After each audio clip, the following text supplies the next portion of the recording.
Hello and welcome to this week's episode of Talking Skritt. I'm your host John, better known as Dale Running Axe Ben. We have a fantastic show for you. Gathering this weekend is a bonus. Prep your questions for the next ArenaNet Forum Chat, and financial projections show more interesting things and much more. But first, let me introduce you to my fellow host. He is a moderator over at MMO Champion and host of Zero to Hero on this very channel. With the next ArenaNet Forum Chat being about lore, maybe he will ask the question that with volatile and unbound magic, when will we get ordinary magic gathering brought into this story? Hopefully it won't take 10 years. Say hello to Jim. Hi chat. Hi YouTube. I have to say, Deo, it's really impressive that you have yet to repeat an intro, even though you've used movies multiple times. Oh, yeah. I think that would be incredibly hard if I couldn't use movies multiple times, because while he's been in a lot of things, both of them have, I don't think enough to do 168 episodes. No, definitely not. But, all right, and he streams over on Twitch where he answers the age-old question with the special weekend bonus event. It brings back feelings of Guild Wars 1. What if the myths are collapsing in on itself and we go back to Guild Wars 1?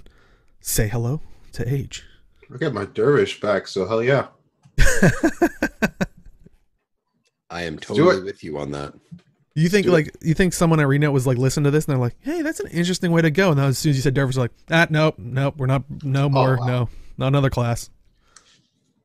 Well, make it an elite spec then. I'll be happy. Oh, okay. Just give it to Thief. You already have Daredevil. Deal with it. Yeah. Just put one of your daggers on the staff and you got it. There you go. You're good. Dervish isn't a dodging class though. Guardians get it because they channel the gods. Okay, no, if anyone does, it's Warrior. Hmm. And yeah, since they kind of just got the Paragon type thing. Yeah, Guardians will get Paragon. Warriors, and instead of channeling Warriors, channeling the gods, they channel the spirits. It's a Norn specialization, it's a Norn-based specialization now. You're winning me now. They can finally bring back the different racial things that they had to push away. Really wish they would. Oh, well. But anyway, we could probably all talk about all that in one of the other topics. I mean, but first off, let's talk about this past week. We got a blog post, and it is actually currently happening right now. If you're watching this on Twitch, you still have today and tomorrow. If you're watching this on YouTube, hurry up because it's just on. You only have till I think Sunday, but it is a XP weekend, but it's also for gathering and bonus XP and PvE in World vs. World. So basically, you will gain a 33% chance of increased gathering yield when mining, logging, and harvesting, and also earn double experience in open world PvE and World vs. World, and that does not apply to instances, dungeons, or activities. And it started 9 a.m. Pacific time on April 20th, and it's ending 9 a.m. Pacific time on April 23rd. So definitely hurry up. Get all your sweet, sweet loot. Nice. I kind of like this. Yeah. I need to actually get in and make use of it because I've been saying for, months now that I just need a gift of fortune and I'll have my ascension. So I kind of needed to do that. I'm going to fix my camera while you guys talk. You can do it. I believe in you. Hey. Oh, wow. Chat's even saying QED possibly got 30 World ranks in an hour last night. Oh. That is the important thing to note, that it only affects XP in World, so it's basically the ranks and not like the reward tracks. But yeah, if you need the ranks, if you're going for legendary armor in there, you need to get ranks as well. So it's still beneficial. I think there's a lot of just straight up cash in those rank up chests. Oh yeah, you could even I think have a chance of getting an ascended weapon or stuff out of that too. So it's really nice. So yeah, this is kind of what I was talking about with doing little things to promote World vs. World. This is like one of those little things that have a big effect. Mm-hmm. So it's really good, and it helps people get unlocks for the World vs. World rewards. It gets people playing World vs. World, and it's just overall really good. And there's PvE aspects obviously as well. Like people can use Guild Wars 2 sites that have like all the nodes together, and they can hit all the rich nodes and things like that. Guild Wars 2 efficiency shows really where all the rich nodes are.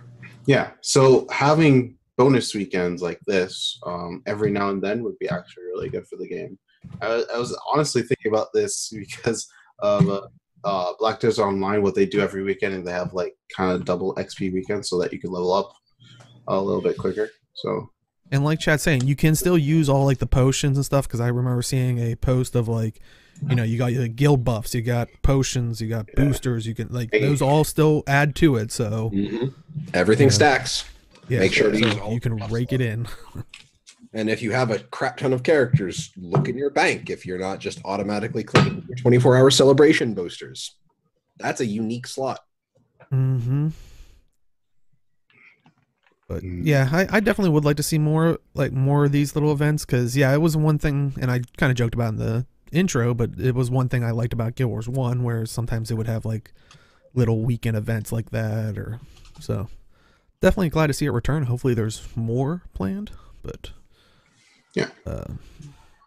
Though it's like, I know for me, it's like, while I like it, you know, I remember people asking on our Discord and stuff, shameless plug, you know, link in the description and all that stuff. But you know, it's like, oh, what are you guys going to do? It's like, I'm going to be doing a show, uploading it. It's like, so while I like it, it's, you know, stream it, render it, upload it. Yeah, prep for it. It's, yeah. Usually my Saturdays are pretty shot for at least doing that, but I might, if I have time tomorrow, stream and maybe hop into World v. World, so, but who knows? Only time can tell. So, you know, I see Guild Wars Monk in chat. If you're still in Yax Bend, you know, we can, if you're available Sunday, maybe we'll run into some World v. World. I might join you guys. That'd be fun. Yeah, it's always better as a group, at least for me. I mean, and Age could join us if he was on the right server. Oh, I'm waiting for that rework. There's really no point in me paying for. Yeah, I know. I'm sorry. I know. I can't blame you for that. It's a pain in the butt to try and wait for a server to open up. So there's no point of going there. What about friendship? Hasn't Guild Wars 2 taught you anything about the, you know, friendship, hashtag GW2 friendships, huh? Apparently not. Just I have no response to that. I'm not gonna say those words, but there are words. But yeah, I don't know. I don't know if I'll hop in actually, because I don't know if I'll have time, to be honest. Yeah, maybe it's koi fish. I memean, maybe. Well, no, I can AFK for that. But maybe I'll jump in. Maybe sometime Sunday, because I told a friend I'd set up a Minecraft server. So yeah, cool. We'll see what happens. Oh. Random community rage of the week. That's a long hashtag, but I like it. I've seen longer. Oh yeah. But any final thoughts on the gathering or bonus weekend? Good idea. Keep it. Yeah. Yeah. We want to see more. If you don't have any other, if they don't have any other ideas of what kind of like small bonus weekends they can do, that they at least have this one, and then they could bring it up like every now and then. Actually, I was thinking, because you know, last time something nice happened and it maybe made PvEers flock to War v. World, like the, you know, War v. World tournaments. Has anybody seen on like the forums or whatnot being like, or maybe even in War v. World chat, like, you're ruining our game, like the PvE noobs are making it worse, or I haven't scoured too much, but I would imagine PvE players could still benefit from the buff, so if they want to stay in PvE, they'd stay in PvE. Yeah. So, all right. I was just curious about that, because, you know, unless it's always they fun want to hear. Yeah, unless they want like their gift of battle or whatever for legendary. Like the only reason most PvE players go to War vs. World is for like the gift of battle, unless they like War vs. World. So Which, if you're trying to do that, even though, like we said, it doesn't affect your reward track thing, there are regular boosts that will do that. And right now, you're probably going to get the most people to be like entering, World v. World. So at least it's going to be in a battle back and forth. Yeah, you'll actually have stuff to do. Yeah. Yeah, like Chad saying, there were a lot of people last night. just do like and they teach them and stuff. Yeah, so 2-3 hours Friday, Saturday, Sunday. You're done. There's your gift battle.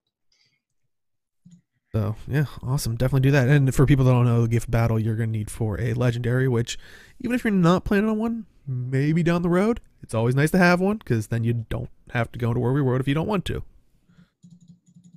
But I think the track itself just makes you a decent amount of money. Mm-hmm. There's clovers and all other kinds of stuff that's in it, so it's just good value all around.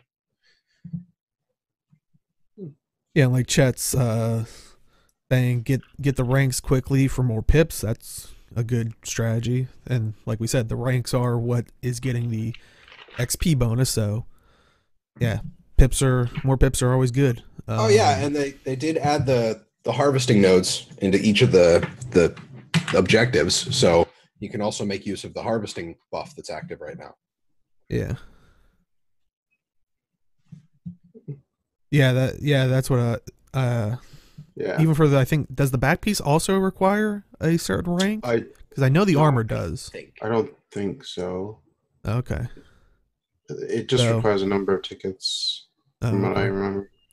Well, yeah, it's definitely go in there if you have any plans on getting a legendary of any kind of fashion, whether it's armor or a legendary weapon, because you're going to need the gift of battle. So I think it's the perfect time to do it, and hopefully we see more, and maybe there's multiple ones. Hopefully there's a way to maybe implement them all, because maybe, throwing it out here, maybe for like the Guild Wars 2, anniversary, what if like the one weekend it's like they're like all of them are active, like all the buffs, whatever ones they come up with. But that would be that'd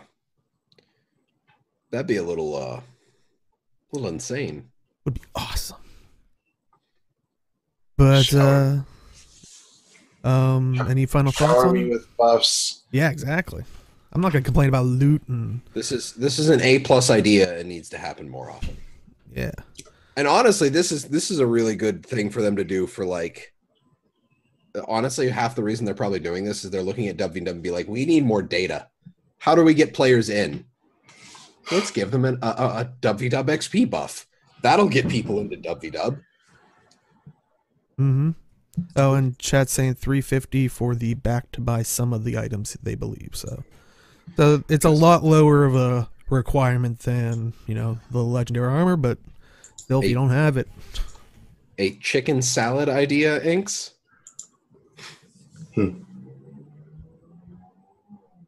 I'll need an explanation on that one. But yeah, I'm not sure what a chicken salad idea is. So, never heard that. So one of the things that I've always noticed is that the desert borderland is usually the emptiest of all of the borderland. Yeah.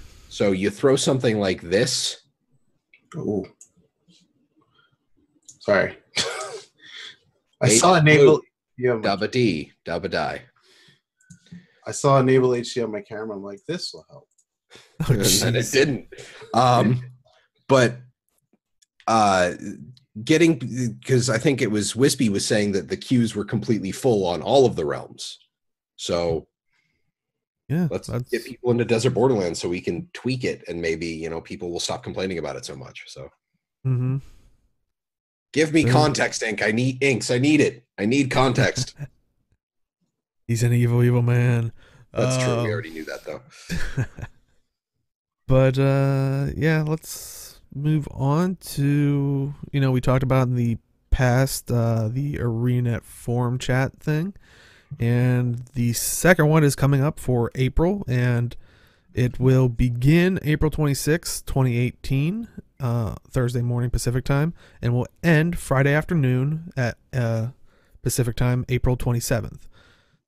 And the topic will be Guild Wars and Guild Wars 2 lore, which, oh man, is that so opening you're gonna up? be there. You're going to be there. I'm gonna try to be there. Like, at least the nice thing is it does carry over throughout a night. Like it's not just like in an afternoon. So, they say join us to ask questions, ponder mysteries, share feedback, and generally engage with the team members directly involved in the lore of Tyria, including several members of the design and narrative teams. We'll be talking with folks who are involved in storytelling and development, including a few who have been working with and on lore since the first installment of Guild Wars. I mean, my question is, so Abaddon when? I'm sorry, I already asked that question I talked to Bobby himself, man. Yeah, but he's not like they always were saying, like how there was only so many elder dragons, and then what was it? I think Colin let it slip one time about Morgemoth or something. It's like, so,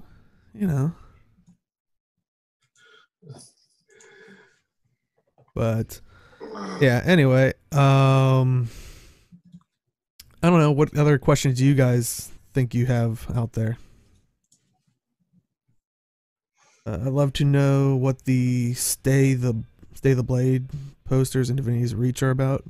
Ooh, that would be interesting. Yeah, there's those. I need to find those. Oh, I don't know if this counts as like lore, but what if there was a fractal that like a fractal dungeon that was basically a like, because you know how it transforms you, like some of them will transform you. What if it is the kids playing as Destiny's Edge in Queensdale, and like it kind of goes through like almost like kids playing, like pretending to play or something, and like maybe the big bad boss is like a wasp, but since you're a kid it looks giant or something, like, and maybe they're like, oh my god, it's a dragon. Sorry, I just for some reason thought of that. I was like, that'd be kind of cute and funny. I don't know, like, so you're talking about like ambient dialogue kind of stuff, right? Like NPCs doing stuff. Well, I figured because that I think there's an event attached to it, like they're in a little cave playing, but like maybe just a goof off fractal that it's them like just having like an imaginary experience, like pretending they're Destiny's Edge. Okay. So basically, you are turned into kids who are pretending they are. So like it's so many levels of it's pretend. So meta. Yeah. That'd be interesting. Here are a few of them hidden around the city. She acts a lot like a dog. Yeah, I was talking because Ada pointed out my cat. And her frame of reference is my dog for how to animal, so she acts a lot like a dog. But yeah, I biggest thing is get your lore questions ready, because I saw a lot of people responding to this like, yeah, what are they gonna do dungeons? It's like, that's not anything. They're not. I'll be right back. Okay. But yeah, continue. We will carry on. I'm kind of looking forward to them doing a PvE content one of these, because I don't know, like, I love what they've done with fractals, but I feel like they're a little slow on the fractal design stuff. So, but that's just my personal opinion. I mean, I don't. We had the fractal instability rework, and then what was the last update before that? I think it was the end of the Chaos 3 they released. Like their fractal release, Twilight Oasis. Oh, that's right. I forgot about Twilight Oasis. Yeah. Like, what's the name of that one? But yeah. So it hasn't been one in a little bit, actually.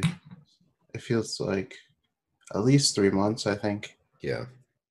So like, I'm not saying they need to release like a fractal every 2 months. I don't want them to rush the content along, but when they're talking about they want to support 5-man content, it needs to feel like they're actually supporting 5-man content. Yeah.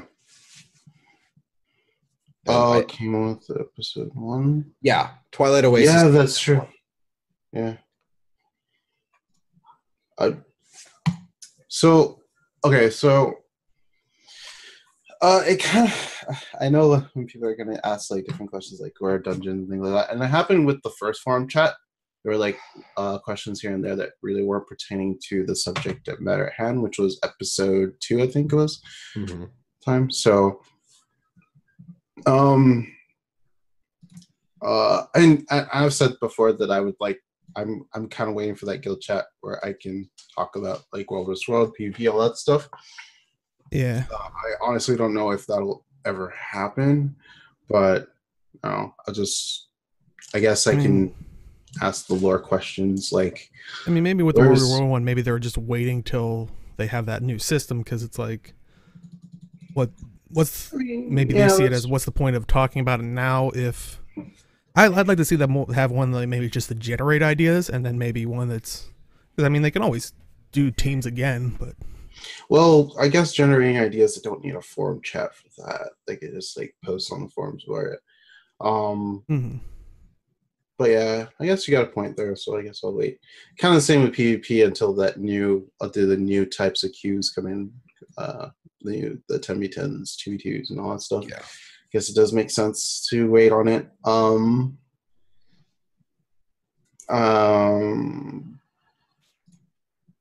know I want to ask about kind of the Shadow Behemoth. Oh. Did he get beefed up because of like are they writing that as the lore of he got stronger because of the whole possibly because they said there's a reason why Tequado got stronger. It's like maybe the same thing applied with the Shadow Behemoth, but well, see, the only problem I have there is then like they have to upgrade the Shadow Behemoth in the context of where the time lock is for the zone. This is why I'm having problems with time locking. Because if Queensdale is locked in, contextually locked in like pre-current living story, how do you say that the Shadow Behemoth got stronger because of what happened in the mist, like in the realms of torment? Like you can't, because that context isn't there, because it's locked in a time before that ever happened. Yeah, it's maybe. I mean, the mist is a funny thing. Like the other worlds besides Tyria, it transcends time. Maybe we're just all in one giant fractal. I mean, that's. Let's not get that meta. Wibbly wobbly, timey wimey. Come on. And then it ends up we're just all in a snow globe. Yeah. Bowser it. Yeah, and then they go Guild Wars. And then the parent comes in and goes, "I got you a new snow globe," and it says Guild Wars 3 on the box. And they're like, "Ah, no." Please no. But yeah. But I mean, they've kind of gone, messed with that line already, because with the teasing of the raid, the most recent one, the Underworld one, Hall of Chains. They had those like spots where it was the Grenth priests, I think, getting killed or whatever, and one was during the Shadow Beam. So it's like, yeah, they're time locked, but they're not. So yeah, they're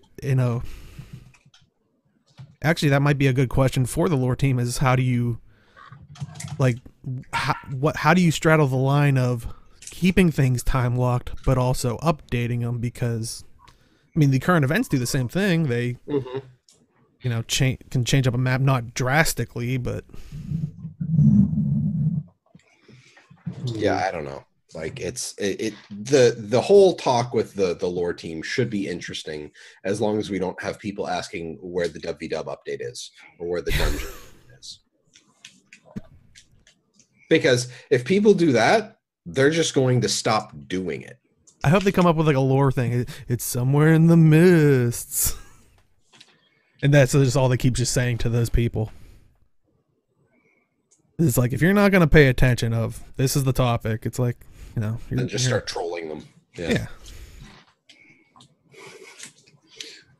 And then you can fast forward to the week after when we talk about it. I can't believe they trolled those people. I can. I have no sympathy for when devs troll anybody because they usually deserve it. Oh yeah. Yeah, exactly. Something miss, or something dragon magic. Something dangerous. But yeah. Any final thoughts on the ArenaNet Forum Chat? I would ask, where is Malik? I would ask, will lore ever have impact on Living World as in the time lock maps ever again? Will you strictly have new lore based on new maps? And I would ask, when is Scarlet coming back? From the mists. I still agree with Tavik's idea of having her as a revenant legend. Minions, give him a rifle, make him a that'd be kind of cool. No, I don't know if that would kind of step on the toes of Renegade at this point. But. The problem I only have with it is the weapon, because rifle isn't really highly accepted. If they make it good, it will be highly accepted. Yeah, that's the thing. So I feel like it'd be really harder. It'd be a lot harder with a revenant with set specific skills, but maybe I'm wrong. I don't know. We shall see. Lore about chair sitting. That'd be interesting if there's. It's very important. Chair sitting. Oh, maybe it's something like, since Morgermoth died, all the nature magic went back into the earth, so now the wood is stronger, so it can now support the weight of heroes to sit in it. There you go, ArenaNet. Hire me for the lore team. That's why we couldn't sit in chairs before. The wood wasn't strong enough. Yep.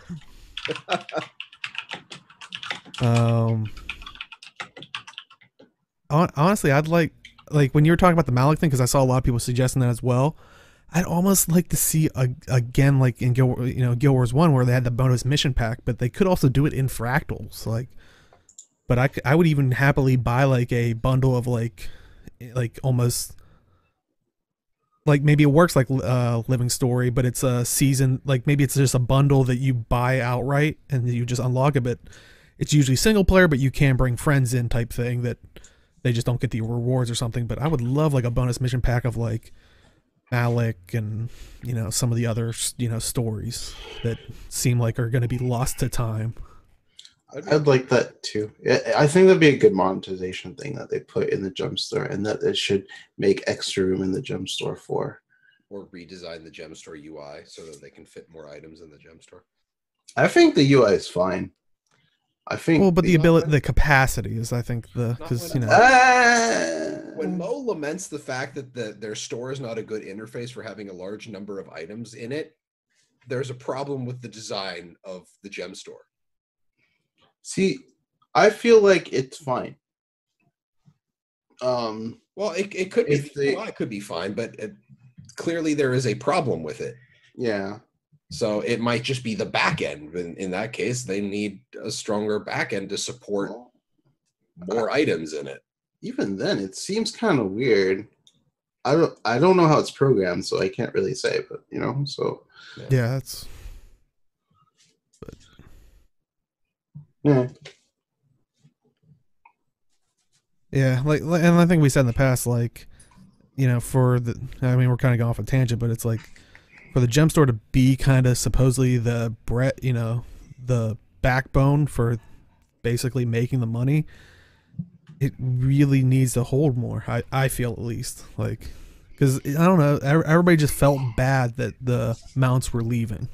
Because I feel like there's a lot more items going out of the gem store rather than staying in. I don't mind if there's exclusive things that come up every now and then, or seasonal items, but I feel like you need to have the room to facilitate different things that people would like down the road, maybe not maybe, or even new players that come in. It's like, oh, that's a cool mount skin. I want it.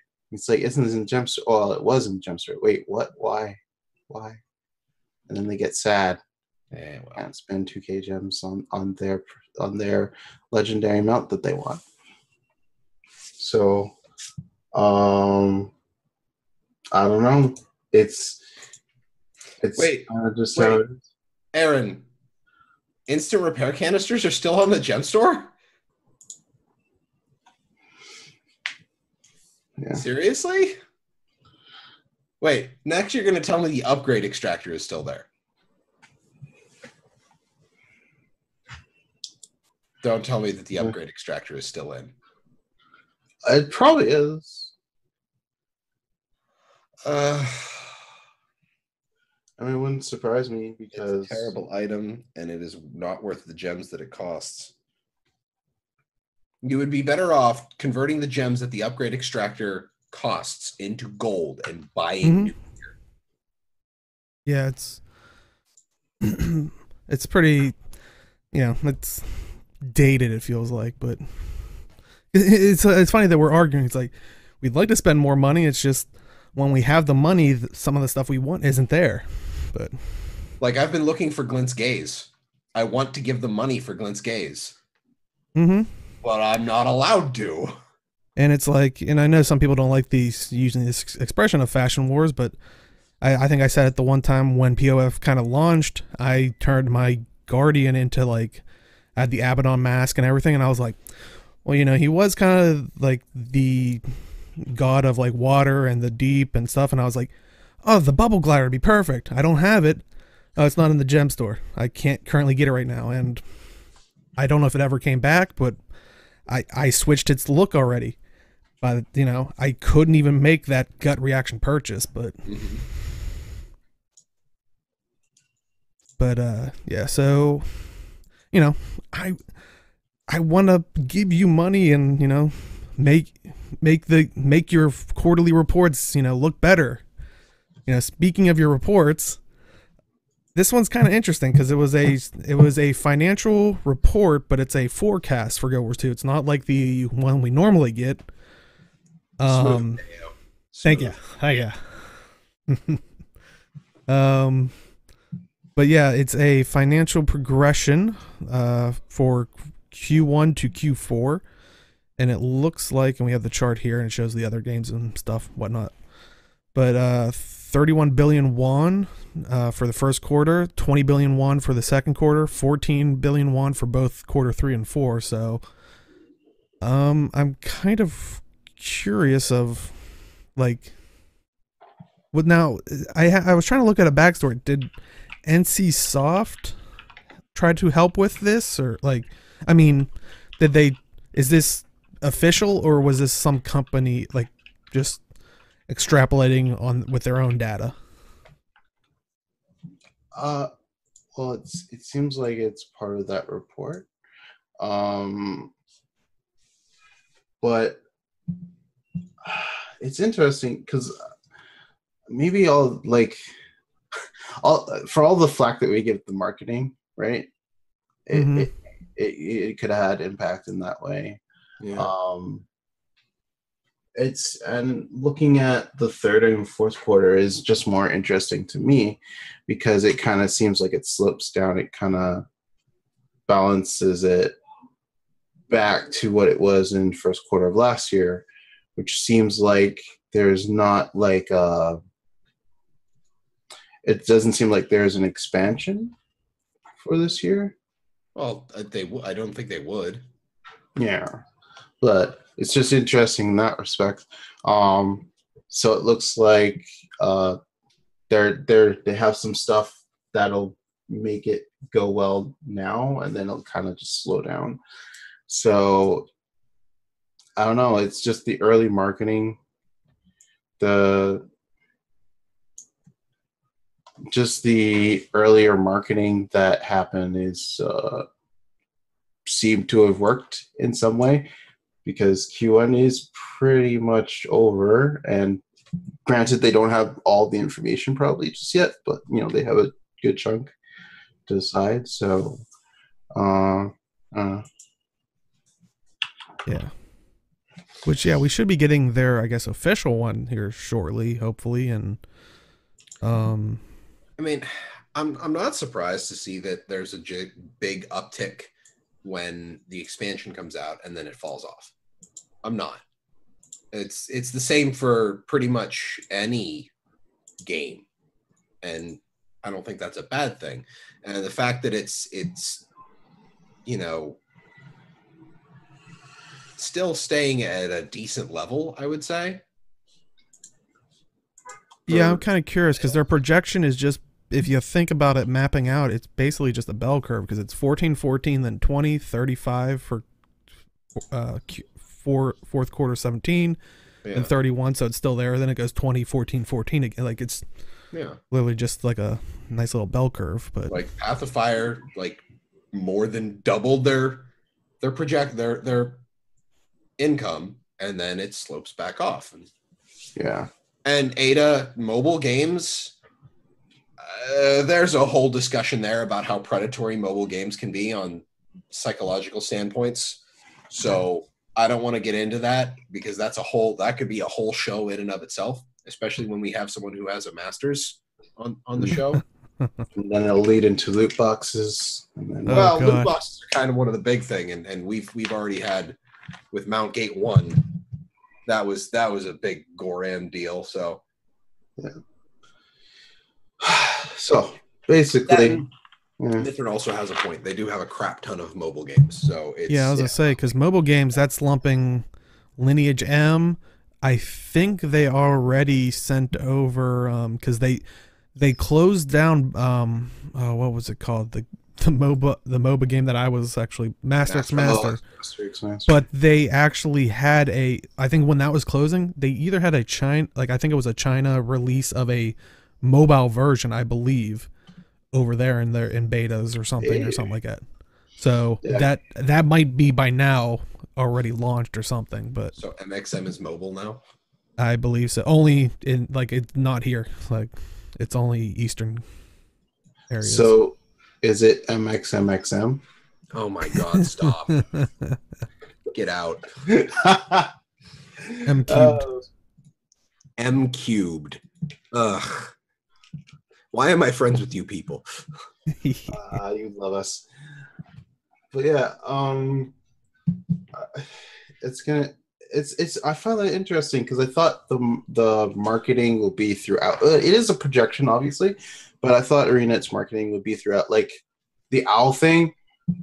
I bring that to E3. I bring that to PAX West, and then from PAX East, I think they could do improvements, like actually show like some gameplay, and little like extra things there. Like I know someone suggested like they had a booth to like play the game, but I don't know if they want to do that. But there was no room for it.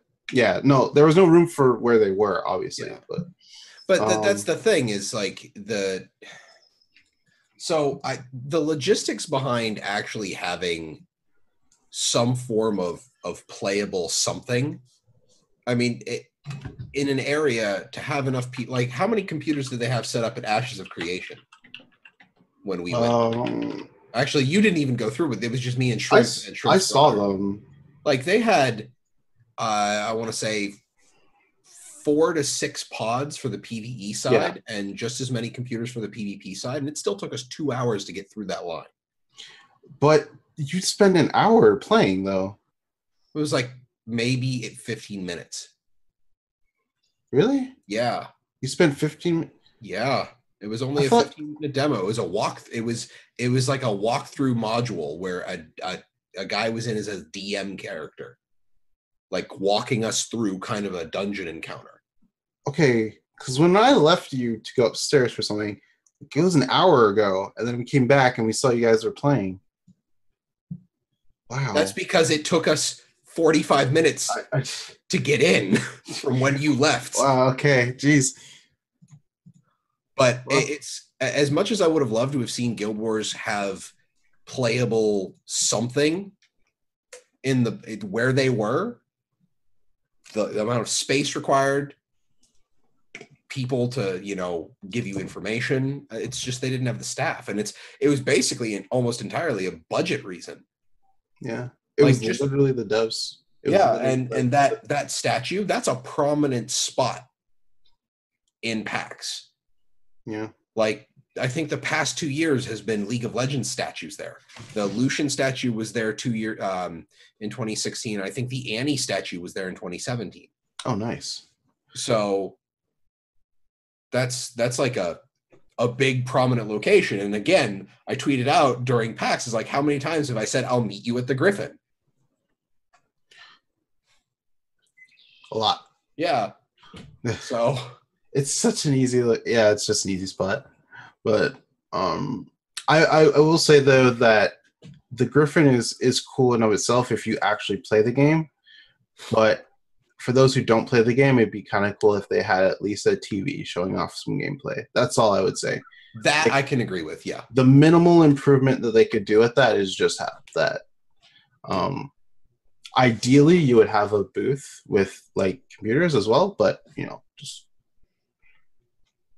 that was, and I don't know when they got word that they could go, like when they had stuff set up like that. So yeah, also have a sale of the game, just like a small sale. Well, I can't remember when Ruby and Gale were working the booth in the front where you could get the lanyard. They had cards. I couldn't remember if it was like 25% off the game. That was off the merch.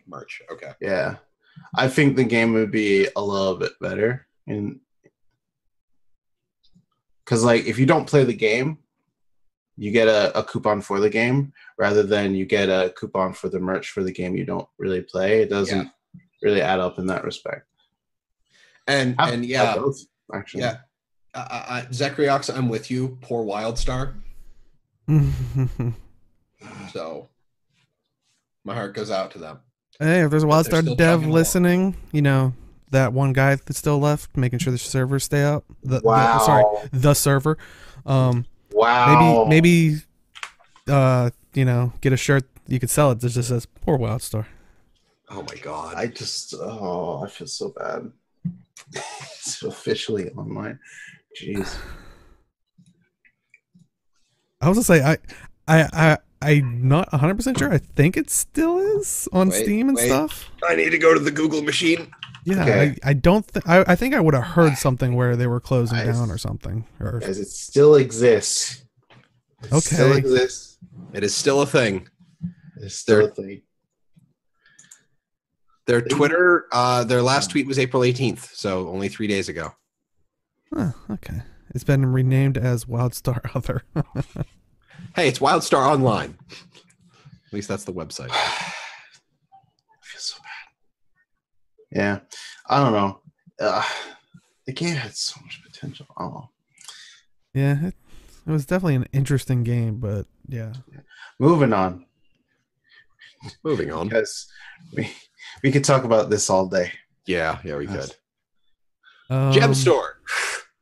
Yeah, I was gonna say we need to help them make money, so we don't want them to fall into the other category like other games like Wildstar, poor Wildstar.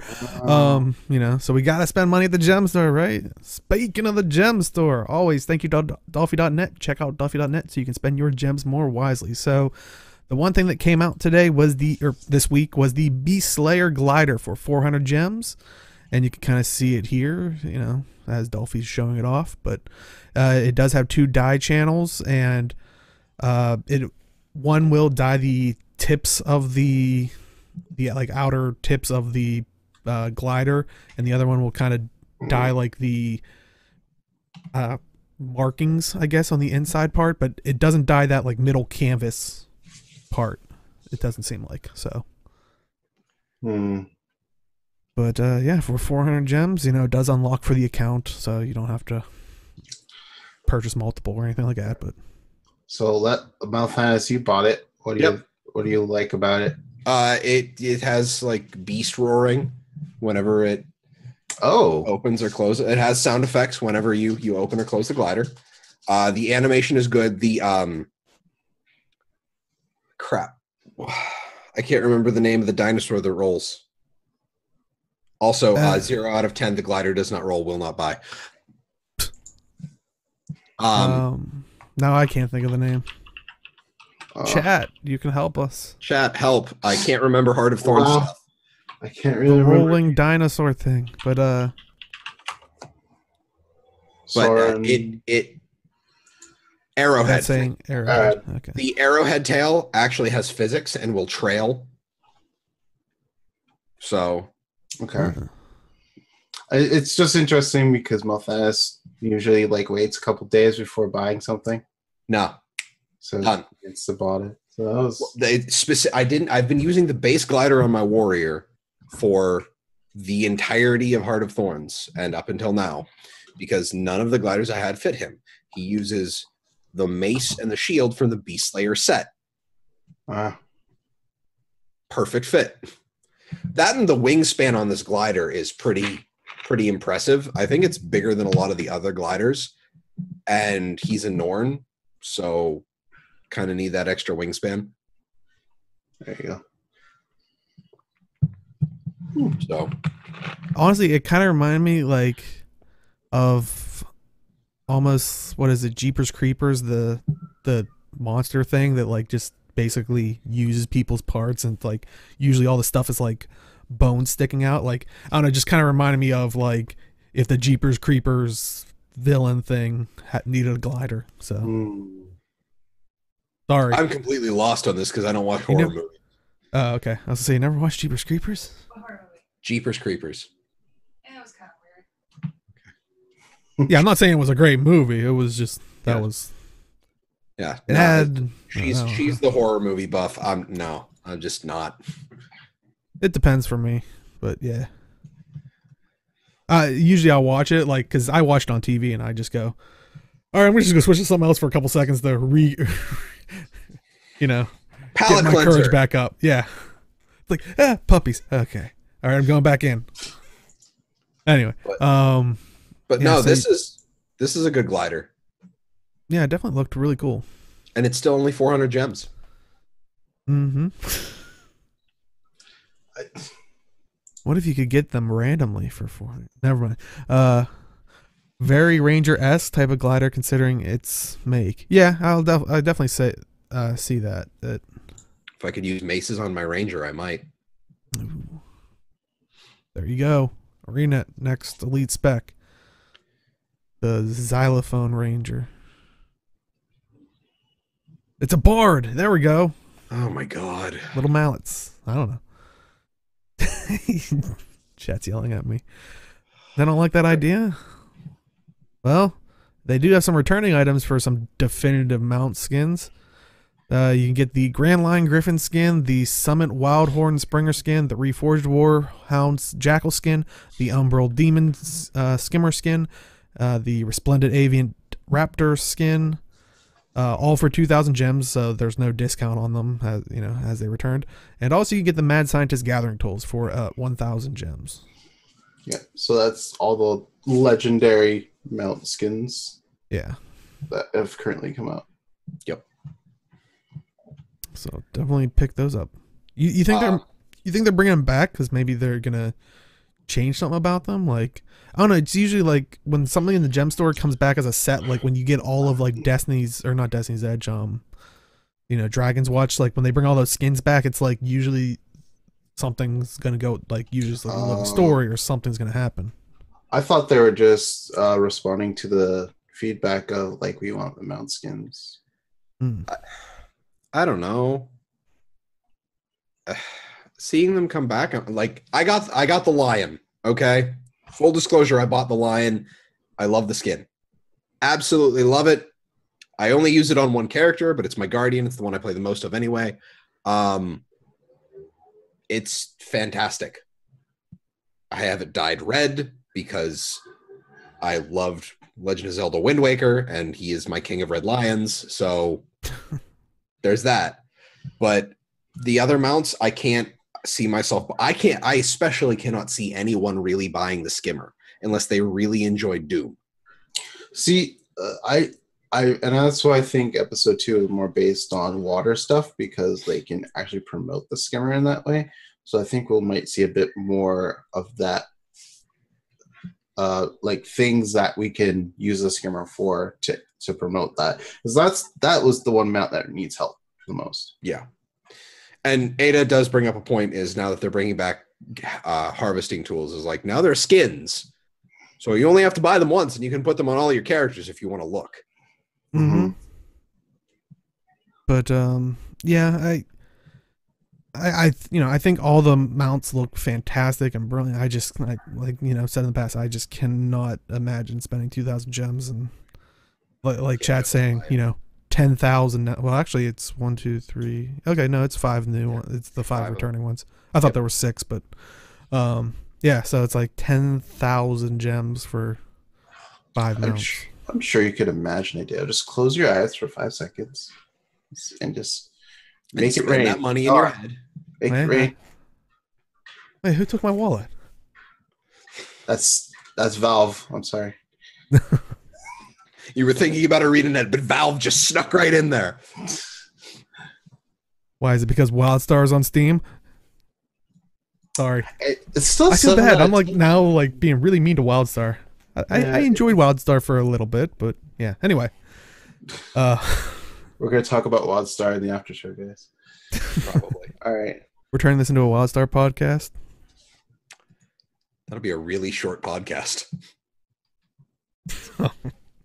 Oh, there's so many things. Anyway, keep going. I really wanted to say something, but I'm going for it. One thing WildStar doesn't have? Community. Speaking of community corner. Wow.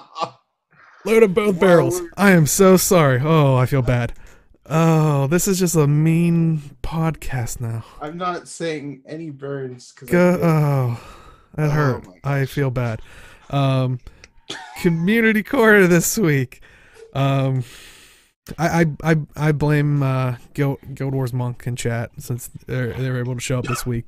He's a revenant right now. He's putting all this evil. Anyway, community corner this week. Ghost of Ascalon audiobook by Wooden doing it's being read out by Wooden Potatoes. And the forward, dedications, and timeline, basically Chapter 0 and Chapter 1, are now available on YouTube with the post discussion on SoundCloud. Okay, so this was an interesting project when I heard about it, because I'm like, that's interesting. Because for one thing, you could just make multiple videos and just have a playlist of the entire thing. And then on SoundCloud, you can have the post discussion about the chapter. And hopefully, ideally, he puts the audiobook, he makes a MP3 version on his SoundCloud, so that, people can just hit play and then they can go through each chapter. Because in audiobook, people are just listen. So, but it's a good idea. No, I think that's a cool idea to kind of have a chapter discussion. That'd be awesome. But yeah, definitely check that out. Also, a Tyrion magazine spring edition by showed up on Reddit from Reddit user Zinker, I believe is how it's pronounced. But here's the image of it. And for people in chat, and if you're watching this on YouTube, links are always in the description. But here's the Reddit post for people if they want to check it out. That's amazing. But yeah, it's pretty good because it even has little blurbs like you would see on a magazine, titles on the cover like "Armchair Commander, RP guilds lose their crap." My eyes, how much is too much? Oh man, the Omicron char on Charnips. 100 Ways to Die, DYE. And of course, 50 Shades of Farron. I'm rich, So I know the answer to the main title of the Mesmer Secret. You guys want to know?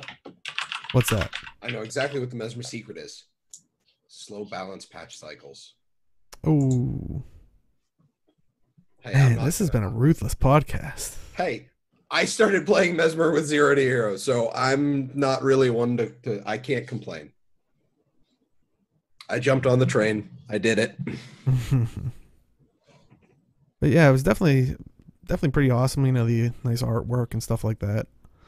Yeah. Honestly, I was like, is this actually gonna be one? Like I was, you know, I was sold. Chat saying, Oh yeah, Mesmer's right. I think we talked about that last. Yeah. I want to say we talked about it last week as well. So They said they were going to do that, and to be honest, I didn't even think about Mesmer being overpowered. It was just one of those things. Was like, I never play my Mesmer. Let's give myself a reason to play my Mesmer. Mm-hmm. Also, we had the Tyrion Tarot Indiegogo campaign, which, you know, we've talked about many times over these past couple weeks, but kind of awesome news. We talked about last week how they were going to be going on, you know, on sale here. So actually, on their Indiegogo campaign, they actually crushed it. They, like, their goal was supposed to be 14,499. Yeah, and it's currently at like 57,000. I think like 57,300 or so, with over like 940 or so backers. Like, and it still has like a month, the whole month still to go. Like, they knocked it out of the park. Like, awesome job, you know, everybody that worked on it. It's they actually added some like more stretch goals. So I think you had to be over a particular tier. I'm trying to remember what it was called. Which tier for? Like for the stretch, like some, like I think they said for most of the stretch goals. Like, oh yeah, so basically any stretch goal that some of the stretch. You want the list of the stretch goals or some of the? Well, I was gonna say I thought they said it had like, it was anybody that was over the stretch goal or the tier of. So if you have a tier with a deck in it, you get the stretch goals, basically. Definitely, you know, pick that up, especially because now it's at that stage where maybe if you were not sure of, like, because a lot of times it's like, oh, this isn't going to get funded or whatnot, and I'm not going to get anything, and you usually get your money back. In like the first 2 hours of the campaign. Yeah, I was like, this is happening, so you are basically purchasing a, you know, Tyrion Tarot deck with awesome artwork. And I was actually really surprised, and it was really cool. And like within less than 24 hours, it was fully funded, and then like up till now, it just got a lot of support for it. The thing that interests me the most is that they're adding on more stretch goals, and hopefully they don't overwork themselves with extra stretch goals. I know like they're doing it for a good cause as well, but you know, I don't know how many of they're doing it as well. But don't go Star Citizen. Don't go ham and burn yourselves out. No. See, the tarot cards will actually get printed at some point, so I don't think they can actually go full Star Citizen with this. The tarot cards are going in alpha with an alpha build of the tarot cards. Yeah. No, we're totally kidding, but it's definitely awesome. I mean, but if you can add stretch goals and you want to, like, go for it. Sure. I'm sure like the people managing it talk to artists about like what they can do and stuff. So I'm pretty sure it's fine. I was really excited for this project. Now I'm just hyped. I have 3 decks. Do you just collect tarot card decks? No, I got I bought 3 of those decks. Oh, okay. Because I want one to preserve, I want one to use, and I had an extra one in case like one of my friends from Dealers 2 wanted one, but he actually decided to buy one too. So okay, there you go. Fair enough. Yeah. But last up we have a fan-made version of Fear Not This Night, done by I Am Estar. And here I'll link the YouTube for people in chat, and as usual it will be in the description for people on YouTube. But yeah, definitely check it out. It's definitely different than like the regular, like, you know, the regular version, but it's so beautiful. Like, it's I'm not a music person. I can't explain it very well, but I think it was done excellently. I mean, this is how good it was, at least for me. When I was listening to it, I was like trying to like listen to like kind of the rhythm and the like, basically the pattern of it, and I was enjoying it so much. I was kind of sad when it ended. I was like, oh, I wish it would have like kind of continued, like did like another like.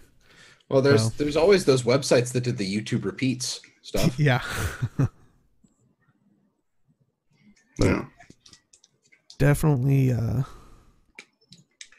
check it out. I mean, it's beautifully done. So Yeah. I don't know how to use those cards. I just want them for the art. I don't know. But any final thoughts on anything in Community Corner? Our community's pretty friggin' awesome. Mm-hmm. Yeah. A lot of creative people in Guild Wars 2, and that makes me happy. Yep. Definitely. A lot of good jobs all around. I mean, and I know we didn't get to some. I know, Ada's talking in chat and stuff like that, but there's just so many people. It's like, but yeah, that is it for this week. So, Jim, where can they find you?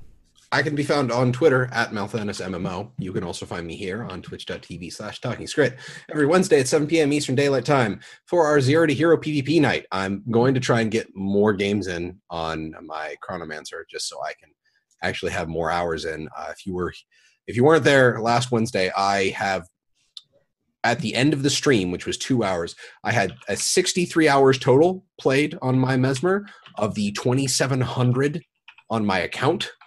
So that just gives you an idea of, how little I actually play my Mesmer, and I'm pretty sure at least half of that is just standing around in Lion's Arch after walking away from my computer. So come join for watching somebody try to go from zero to hero on a Mesmer, because I have next to no Mesmer experience, and I hope to see you all there. Awesome. And Age, where can they find you? I can find my Twitch, Twitter, and YouTube at ArenaNet Road. I did not make that video. I said I would. I had back pain. I'm sorry. I was going to do it yesterday, but I had to sleep because I had some weird back pain. I didn't tell Malthanus about it. I told Dave about it. Basically, I just woke up and I felt like dying. But basically, anyway. Well, don't do that. Are you trying to say YouTube's a pain in your back? Womp womp. I think honestly, what? I guess that's technically what part of my video is going to be about YouTube, but anyway. Oh, cool. Yeah. I will really try to get on that, but otherwise I have been streaming a little bit. I did a little bit of variety this week. I might stream I don't know, I have to stream Monday League because Malthanus and Taz won't leave me alone. But yeah, you're lucky she can't throw that Choya plush all the way to Canada. Like, I'll stream Guild Wars 2 and BDO, and maybe a little bit of Overwatch during the week. So yeah. Awesome. And you can find me at simply_Deo on Twitch and Twitter. And yeah, this past week I actually did a good amount of streaming. But yeah, we played a bunch of different games, and I hopefully, if I have time tomorrow, maybe try to stream some World v World for Guild Wars 2 to cash in on the gathering event thing that we talked about earlier. But if you are popping at the very end, do stick around. We do a bit of an after show. But if you do want to even continue the conversation even further beyond all this stuff, we do have a community Discord. It is down below, and if you're on YouTube, links in the description, all that fun stuff. But we kind of treat it as playing any and all games, not just Guild Wars 2. So maybe you have an interest or an ESO, or I've been playing Dauntless with some people. I know Age and them were talking about League of Legends. It's like I see Malthanus and Taz playing League of Legends and stuff like that, and just games all around. We're gamers. We're gamers first. But yeah, anyone can basically enter. But yeah, above all, the rules are simple. Just kind of be respectful to each other. We have plenty of rooms. We can always add more if need be for whatever reason. But yeah, we we'd love to see everybody out there and, maybe play some games together. But, like I said, stick around. We'll do an after show. And if you want to see this in full, we do highlight it on Twitch. And we do throw it up on YouTube's. The YouTubes. Yeah, that's right. Sundays at noon Eastern, 9 a.m. Pacific. Just search Talking Skritt. It's usually the first one that pops up. If you want to come out for the live show, maybe you're off work this day. Just come out the live show. Like I said, we do pre-show, after show, where we kind of talk about gaming in general and stuff like that. And that goes up. That goes live, twitch.tv/Talking Skritt at 4 p.m. Eastern, 1 p.m. Pacific. And this week, I'd like to thank our hosts, our Twitch hosts, 7-Bit Brian, Maple Serpent Beers, Shadows of the Dragon Podcast, Serene Virus, MMO Inks, Jaibu Cool, Moonkiller NV, host of Ascalon, Guild Wars Monk, That Chevron, and I think I got everybody because it did jump around a couple times, but thank you all, and we will see everybody next week with more Guild Wars 2 news. And I'll see everybody next time and see you in the game. Good night, everybody. Yep. Bye, guys.